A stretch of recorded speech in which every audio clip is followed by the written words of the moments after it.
Intro. Exiled from the heart of country music, Nashville. The sacred ground of country music.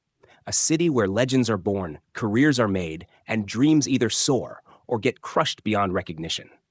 With its neon-lit bars, the Grand Ole Opry, and the mighty machine that is Music Row, Nashville has always been more than just a city. It's a gatekeeper, a power broker, a silent judge behind every hit that climbs the country charts. But what happens when that gate slams shut? Today, we're pulling back the curtain on 20 country legends who were secretly banned from Nashville and the untold reasons why Music City turned its back on them. Are you ready? Because once you hear their stories, you may never see Nashville the same way again. 1. Waylon Jennings, the man who declared war on Nashville. Before he was an icon, Waylon Jennings was a rebel with a cause, and that cause was freedom. In the early days of his career, Waylon tried to fit into Nashville's mold. He recorded what he was told, sang what the producers wanted, and stood in line like every hopeful artist hoping to break through. But inside, Waylon was boiling. He despised the tight grip of the Nashville sound, the clean-cut, overly polished formula designed by producers to make country music more marketable. In Waylon's eyes, it stripped the soul out of the genre. So, in the late 1960s and early 70s, he did the unthinkable. He broke away. Waylon demanded full creative control over his music, something unheard of at the time. He walked out of studios, he clashed with executives, he refused to wear the rhinestone suits, and most of all, he refused to be tamed. This rebellion wasn't just personal, it became a movement. Alongside Willie Nelson and others, Jennings helped create Outlaw Country, a raw, gritty, unapologetically real style that stood in direct defiance of Nashville's polished productions. And Nashville didn't take it lightly. For years, Jennings was shunned by the establishment. Radio programmers were told to limit his airplay. Award shows overlooked his contributions. Behind closed doors, he was labeled a problem and too difficult to work with. But what the industry tried to suppress, the people embraced. Waylon's music struck a nerve with fans tired of the fake and hungry for the truth. Songs like "Are You Sure Hank Done It This Way" became anthems of resistance and coded messages to the very system he was fighting. Waylon Jennings didn't just get banned. He made being banned a badge of honor. Willie Nelson, the outlaw who escaped the system. Before he grew his hair long and became a symbol of musical freedom, Willie Nelson was just another struggling songwriter in the machine of Nashville. In the early 1960s, he penned classics like Crazy for Patsy Cline and Nightlife, which others turned into hits. But when it came to his own recordings, the system just didn't know what to do with him. Producers tried to polish his sound, sand down the edges, and fit him into the Nashville mold.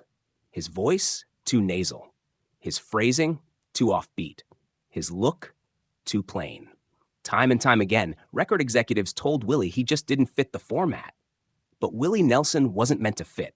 Tired of being told how to sing, what to wear, and who to be, Nelson walked away from Nashville in the early 1970s. He moved back to Texas, bought a ranch outside of Austin, and began creating the kind of music Nashville never would have allowed. Raw, stripped down, emotional, and above all, authentic. The industry thought he was done. But outside Nashville, Willie thrived. He found an audience that didn't care about formulas. His 1975 album, Red-Headed Stranger, released with minimal instrumentation and recorded his way, became a surprise smash, proving that honesty still had a place in country music. Back in Nashville, the reaction was bitter. The suits had written him off, and now he was outselling them on his own terms. Radio stations hesitated. Institutions like the Grand Ole Opry kept their distance. Willie had broken ranks, and for a long time, Nashville pretended like he wasn't even part of the conversation. But time has a way of vindicating the truth. Today, Willie Nelson is a towering figure in country music, yet few remember that Nashville once considered him unmarketable, unwanted, and for a time, unwelcome. Let's keep going.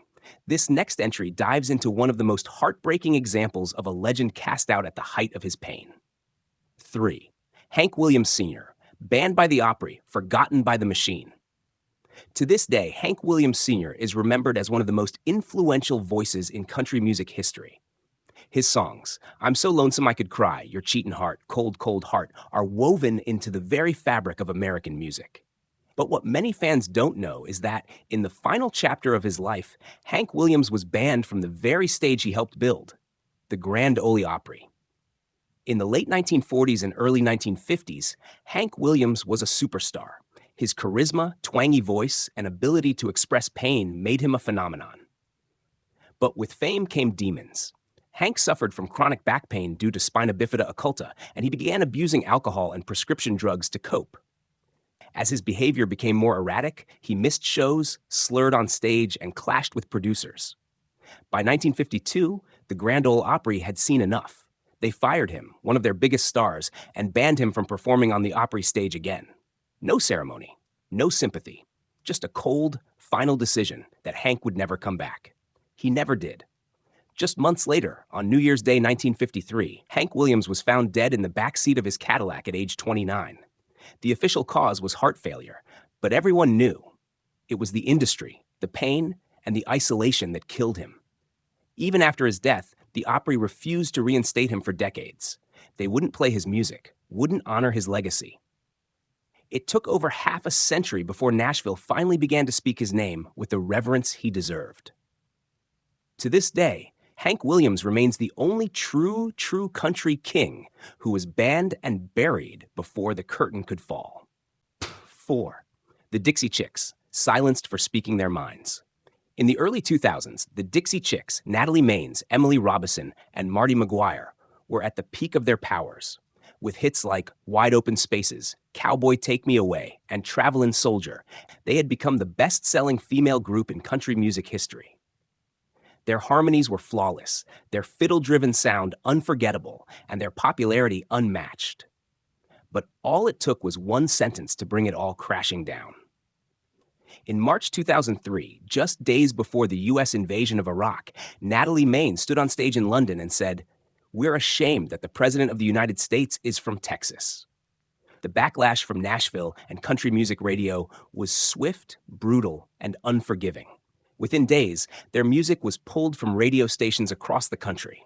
Former fans destroyed CDs in public bonfires.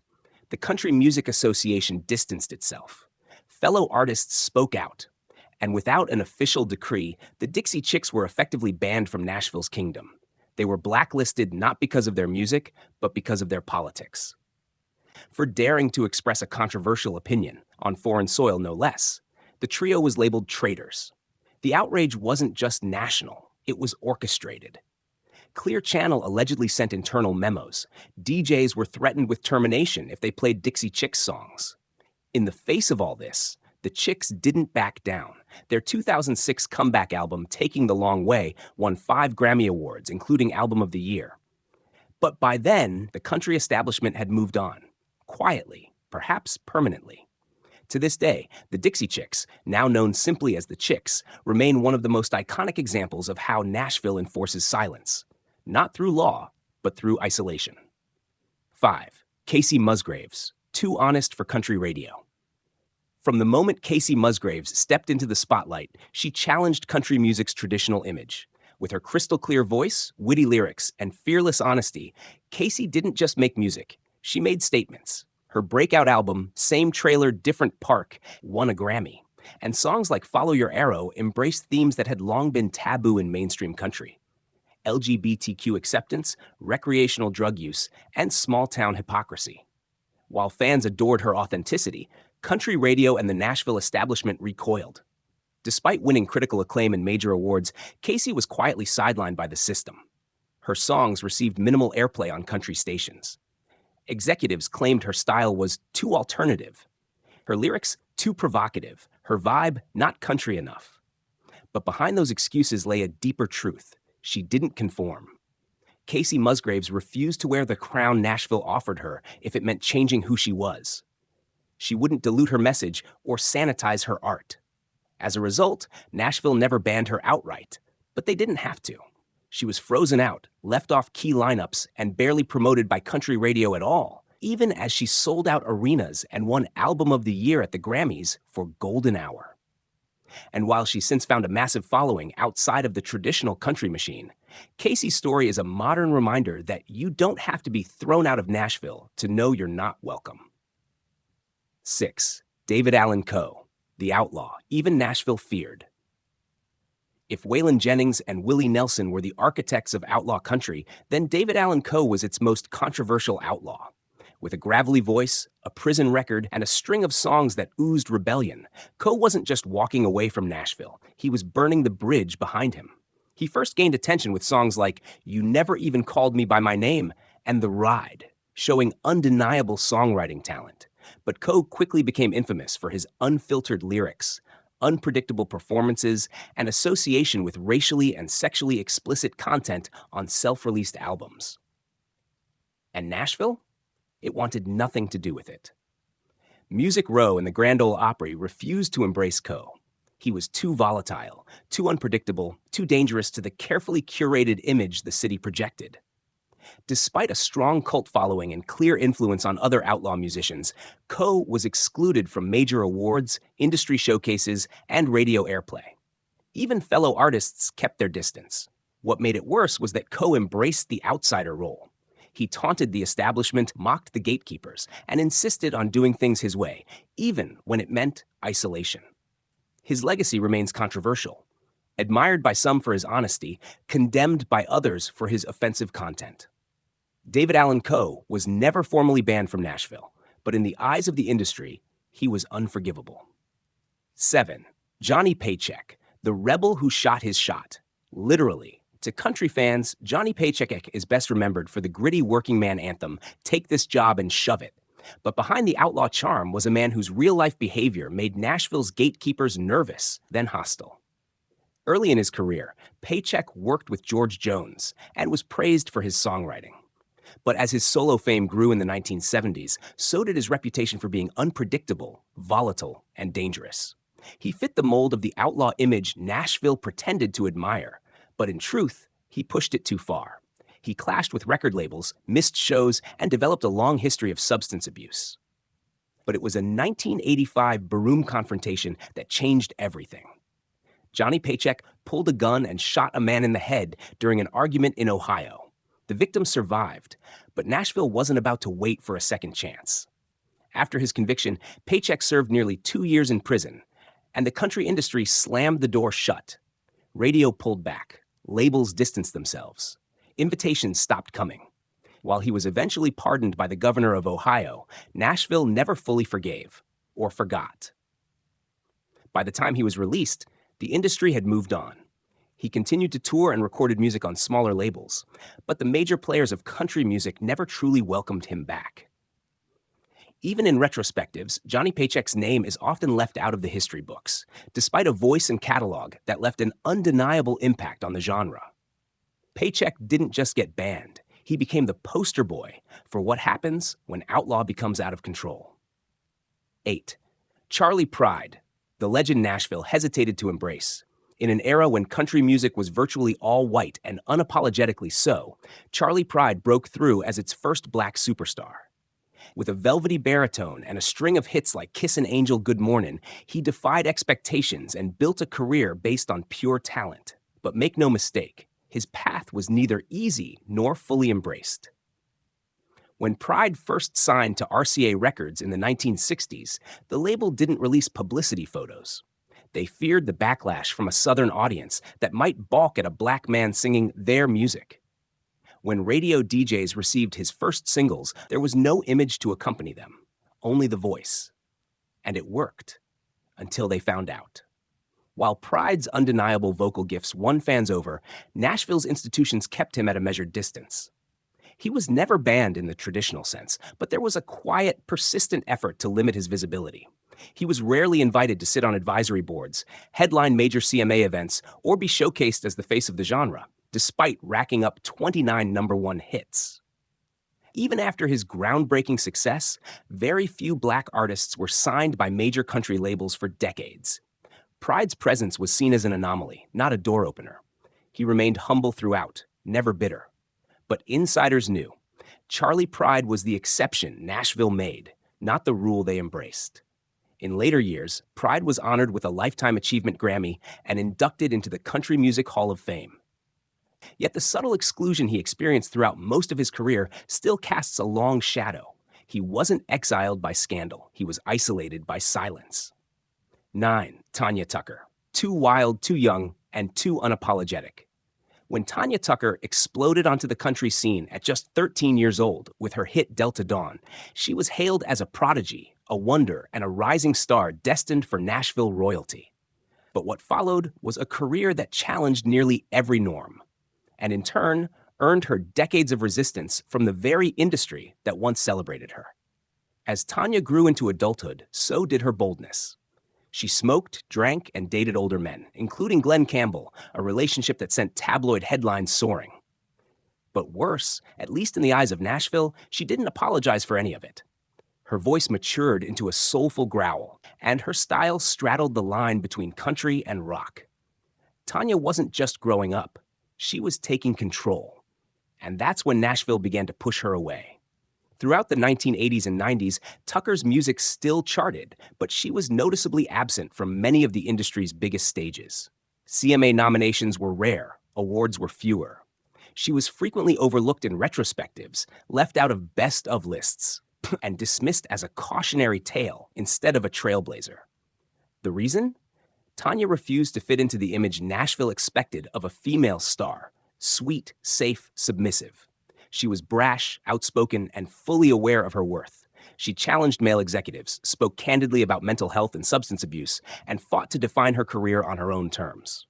It wasn't until decades later, after hard-won comebacks and the rise of women who cited her as an influence, that Nashville finally began to embrace her again.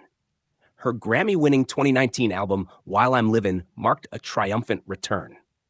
But it also served as a quiet rebuke to an industry that turned its back on her for being everything country music was afraid to admit it needed. Tanya Tucker was never formally banned. She was simply too real to reward. 10. Kris Kristofferson, the poet who challenged the country order. Before he was a country star, Kris Kristofferson was a Rhodes Scholar, a former Army helicopter pilot, and a janitor at Columbia Records, mopping floors by day, writing songs by night. But the Nashville system didn't know what to make of him.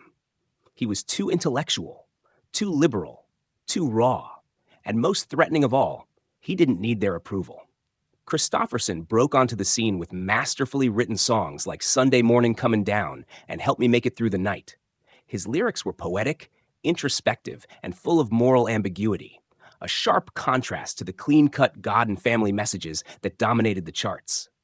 Nashville gatekeepers raised their eyebrows. Some accused him of corrupting country music. When Johnny Cash performed Sunday Morning Comin' Down on national television, using Kristofferson's original lyric, "Wishing Lord that I was stoned," industry insiders recoiled. But Kristofferson wasn't about to change for anyone. He spoke openly against the Vietnam War, supported progressive causes, and became known as a dissenter in a genre that often leaned conservative. Though his songwriting success was undeniable, Nashville's elite kept him at arm's length. He didn't receive the promotional push other stars got. Award recognition came slowly and reluctantly. Even as he became a cornerstone of the outlaw country movement, Kristofferson was never fully embraced by the town's traditional institutions. He didn't play the political game. He didn't pretend to care about fitting in. And in Nashville, that was enough to brand him as dangerous. Despite this, his influence is undeniable. Countless artists cite him as a lyrical inspiration. But for decades, Nashville treated him like a poet in exile, revered but rarely welcomed. Kristofferson didn't just defy the rules. He rewrote the vocabulary of country music and paid the price for it. 11. Linda Ronstadt, too big, too bold, and too genre-blending for Nashville. Though often associated with rock and pop, Linda Ronstadt made a significant impact on country music.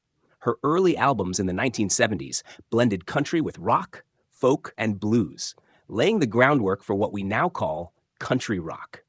With songs like Love is a Rose, Silver Threads, and Golden Needles, and her harmony work with Dolly Parton and Emmylou Harris, Ronstadt proved she could outsing just about anyone. But her success was a double-edged sword. Linda didn't fit the mold.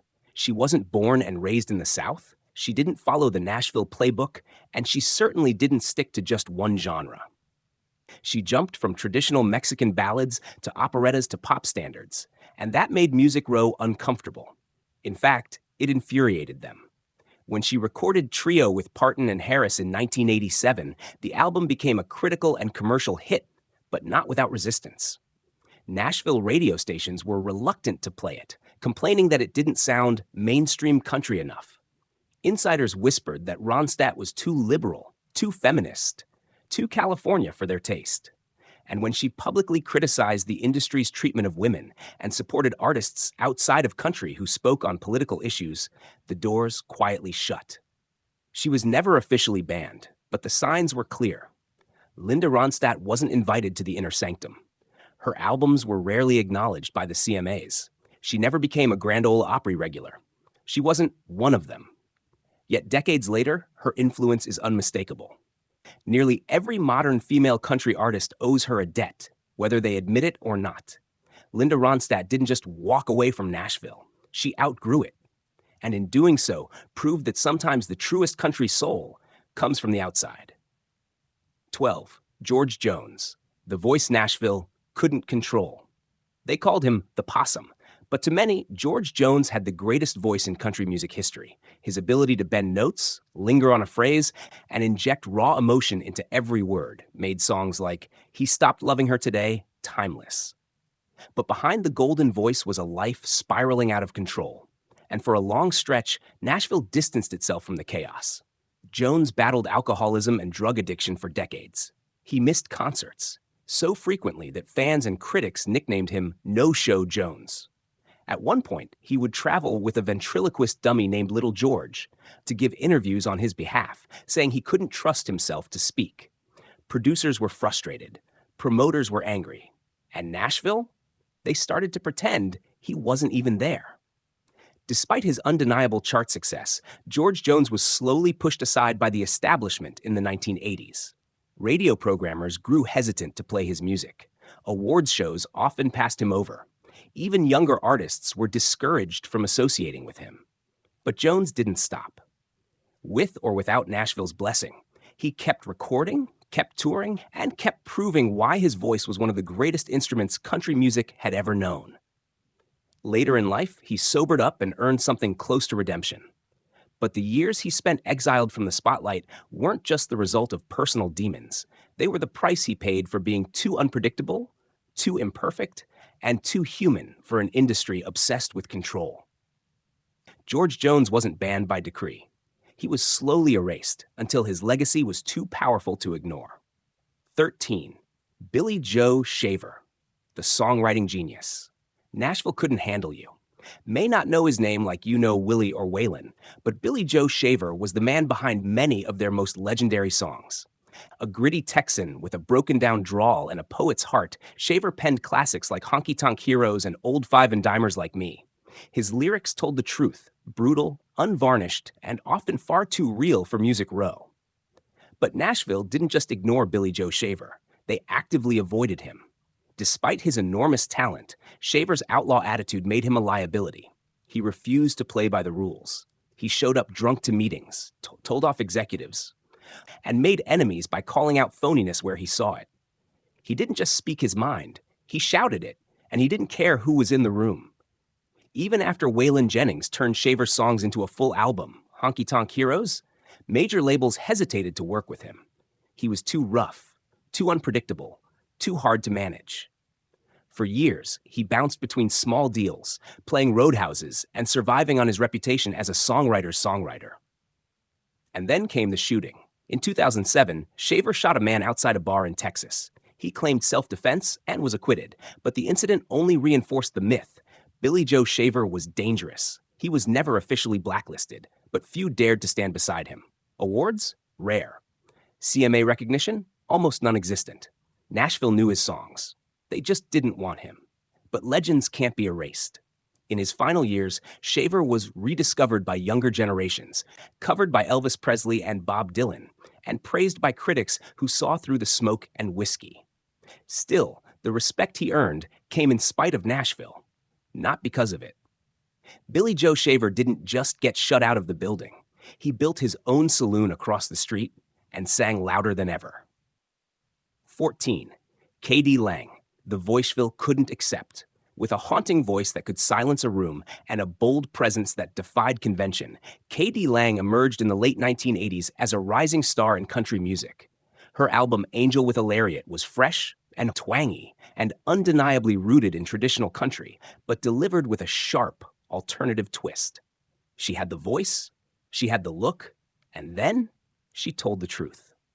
Lang, a vegetarian and outspoken animal rights activist, launched a campaign called Meat Stinks, a direct challenge to the beef industry, which just so happened to be deeply embedded in Nashville's cultural and economic identity. She was instantly blacklisted by country radio stations across the Midwest and South, with signs burned in protest and rodeo officials calling for boycotts.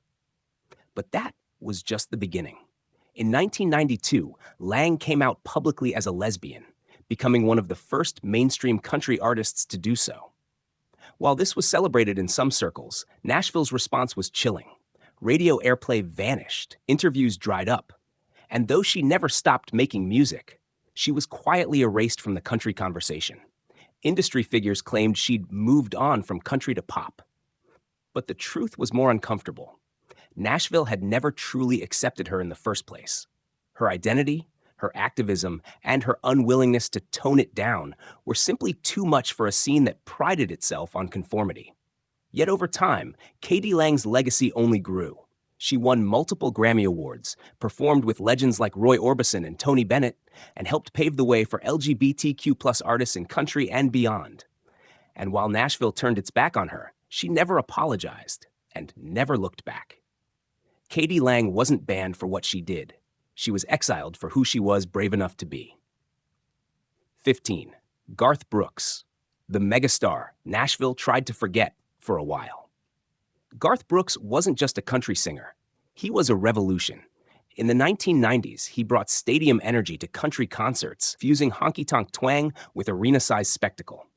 Albums like No Fences and Rope in the Wind broke sales records, turned country music into a global force, and made Brooks a household name. But then, he took a left turn.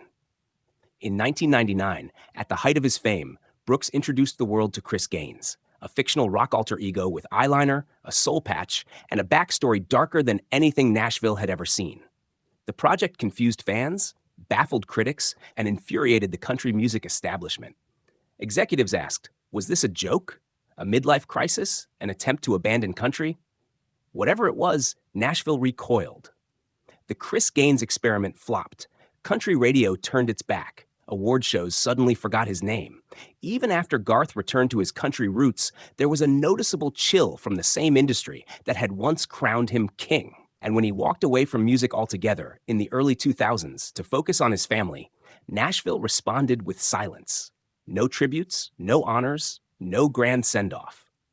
For nearly a decade, Gar Brooks was the elephant in the room, too big to ignore, but too weird to mention. Some called him a genius. Others said he'd ruined his own legacy. But as always, the fans brought him back. When he re-emerged in the 2010s, he sold out arenas once more, launched a massively successful Las Vegas residency, and reclaimed his spot as one of the greatest performers the genre has ever seen. Still, Nashville's treatment of Garth during his Chris Gaines era serves as a reminder. Even legends can be punished for being too bold.